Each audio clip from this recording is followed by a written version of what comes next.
Hello, and welcome to Runnah, running on Cape Cod, Massachusetts, and beyond. And here I am, Julianna, your host. A little bit of a sinus infection today, my friends, so my voice is going to sound probably a little bit funky, but hey, it is what it is. So I'm just popping in here with another solo episode because, one, it's been a while, and by a while I mean maybe a month or so since I've done a solo episode, and we've just had a lot of guests on, which has been great, but I figured it'd be nice for me, just editing wise, and also for you guys to maybe get a little bit of a break and just take a breather. And especially before we're heading into the new year, I definitely wanted to take a minute to just chat with you guys about something that I think is important in the running sphere overall, which might not be fully top of mind to a lot of people, but I think once I start talking about it, you will find that you have a lot more thoughts about it than you thought you did. So, what is this thing that was probably referenced to in the title of this episode, and Julianna is kind of lightly alluding to? Well, that is, what is the definition of being a real quote-unquote runner, or Runnah, as we'd say here in Massachusetts. I think this is something that everyone I know who is a runner deals with, has dealt with, continues to deal with. And I will say that I feel like runners, we have the worst imposter syndrome, the absolute horrifically worst imposter syndrome, where you can run a marathon and you still can say that you are not a runner, which is so asinine and just the exact opposite of how words and definitions work. So what is going on here? And I think defining what a runner is comes with a lot of a history of it being a male-dominated sport, just like most sports have been over the last hundreds of years. And also just a level of elitism that is, if that's a word, elitism, maybe it's a word, maybe it's not, I don't know, that has lived in the running world for a while now. And I personally, and a lot of the people that I know, are actively trying to break down that wall of people feeling like they are quote unquote too good or better than other people or anything like that, which is something that's definitely deterred other people from becoming part of the running community. And it really is just kind of sad to think that that is what is still happening, and that I definitely went through that when I first started, not really feeling like I was going to be a runner, and that people, if I tried to run, people would shame me and things like that, when in reality the opposite is true. But let's start out with what the heck is a runner? What qualifies you to be called a runner? And I'm going to give you the broken down Julianna, real-time scientific definition of a runner. If you run or walk any distance, you're a runner. That's it. That's the end. You run 20 feet, you're a runner. You run 200 miles, you're a runner. You walk a mile, you're a runner. You run a 5K, you are a runner.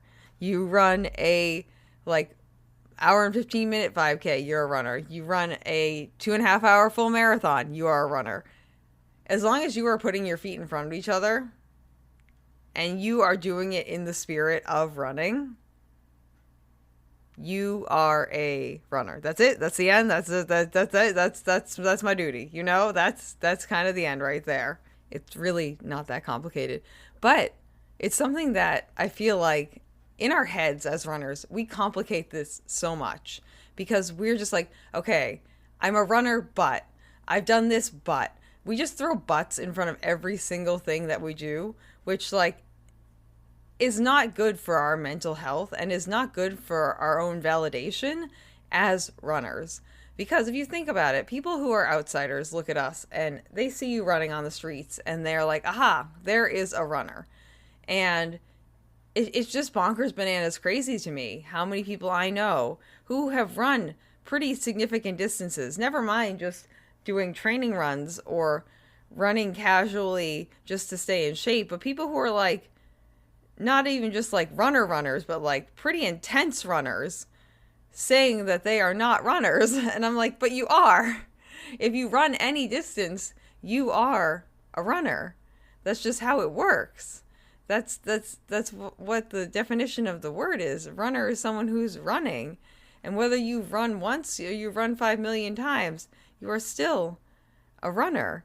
And I think it's just sad to me because as we head into the new year, I know a lot of people are going to be either picking up running or you're going to be restarting running because it's something you kind of fell off of because of whatever X, Y, and Z or reason. No judgment here. But people are going to come back to running in the new year because it's a way to stay in shape. It's a way to accomplish things. It's a way to set goals.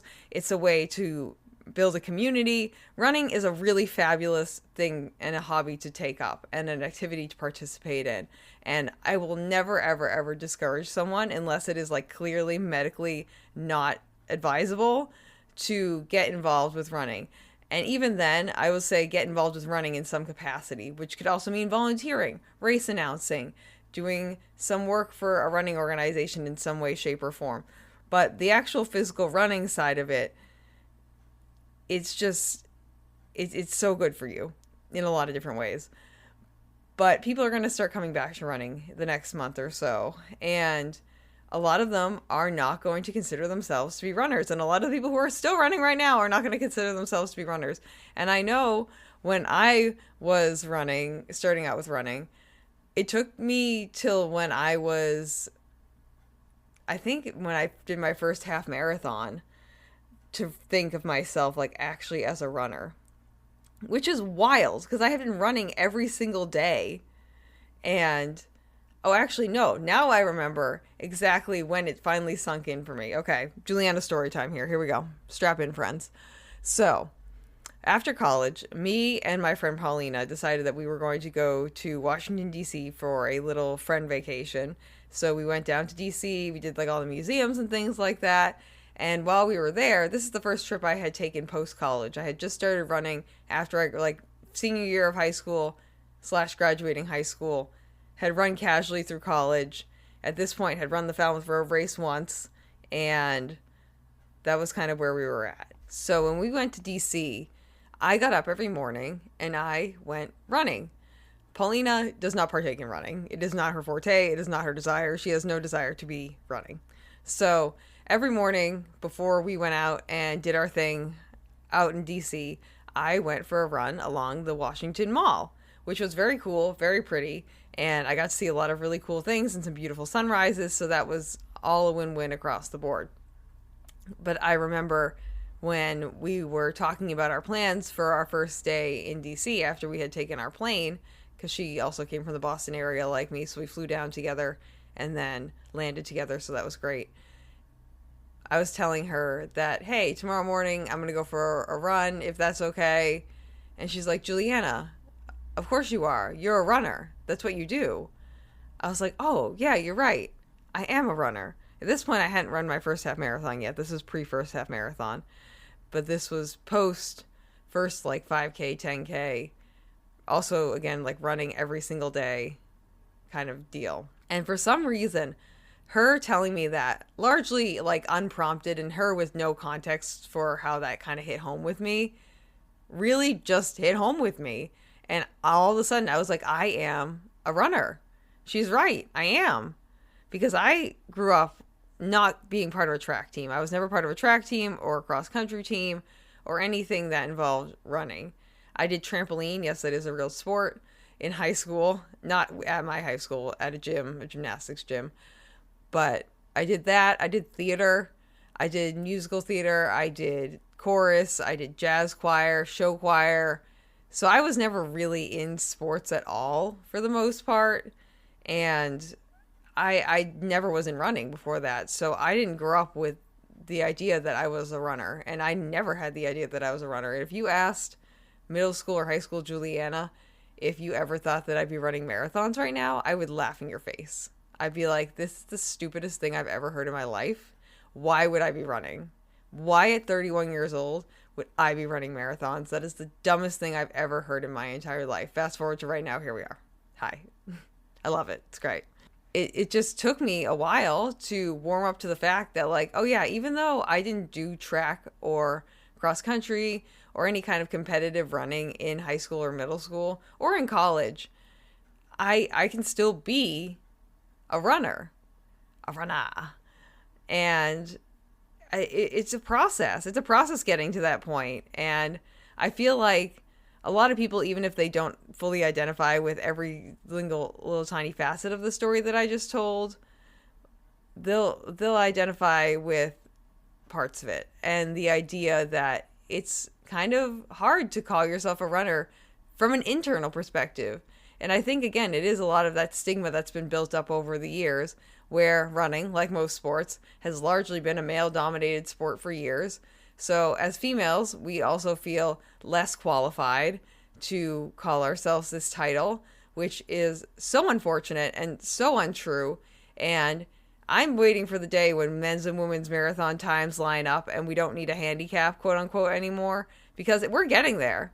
Like, we're getting to the point where ladies are proving that, hey, men have been running marathons for hundreds of years, and we only started like a little over 150 years ago total. And not even that long. Probably like, what? No, that's too much. Like 50 years, 60 years?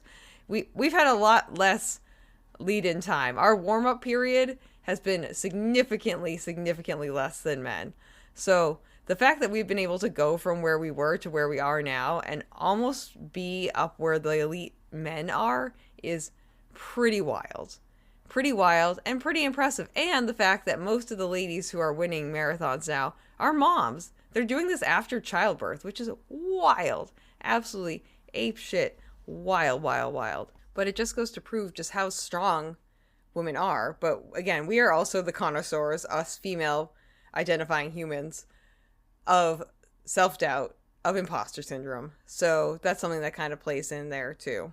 But I feel like most people listening will have some kind of story where they went through a period where they don't consider themselves a runner, or maybe you're still in that period where you don't really consider yourself a runner. And I'm here to say, hello friends, Julianna here. And also, I see you. And also that you are a runner. If you have run 20 feet, if you have run 20 miles, if you have completed a 5K, if you have completed a 100-mile ultra marathon, if you just run once or twice a week for your own mental health and you find a benefit of it and you enjoy it, you are a runner. If you're someone who goes out every single day and pounds out 20 miles a day, that's not my life, don't worry, then you are also a runner. If you get out there and you try and you put one foot in front of the other and you start moving forward, you are a runner. That's all it comes down to. You're a runner. I'm proud of you.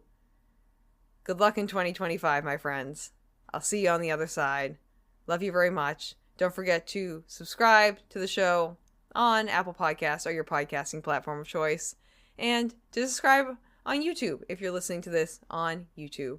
And I love you all very much. Big hugs. You're doing great. I'm proud of you. And we'll see you on the next episode of Runnah. Thank you for listening to this episode of Runnah. This podcast is edited, hosted, and produced by me, Julianna Coughlin. Brought to you in part by the Falmouth Running Club and the Falmouth Community TV station. If you'd like to connect with us, you can find us on Instagram and on TikTok at RunnahPod. And you can send us an email at runnahpod@gmail.com. And our original theme music was brought to you by the one and the only wonderful Jeffrey Hutton. And keep up the great work. I'm proud of you.